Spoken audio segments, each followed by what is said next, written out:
سيزيد عدد المنتخبات المشاركة في المونديال القادم إلى 48 منتخبا، وتقسم المنتخبات إلى 16 مجموعة في كل منها 3 منتخبات، ويتأهل الأول والثاني من كل مجموعة إلى الدور 32.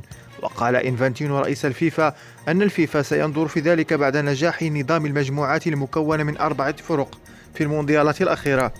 وأضاف: المجموعات المكونة من 4 منتخبات كانت رائعة للغاية.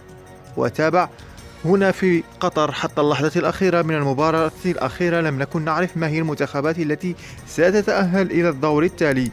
وقال: يتعين علينا إعادة النظر في نظام البطولة، أو على الأقل إعادة المناقشات بشأنه. سيكون هذا بالتأكيد على جدول الأعمال في الاجتماع المقبل.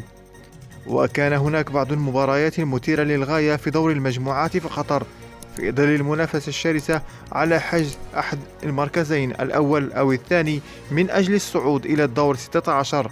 ويطبق نظام المجموعات المكونة من 4 منتخبات إلى أن يصل صاحب المركزين الأول والثاني إلى الأدوار الإقصائية.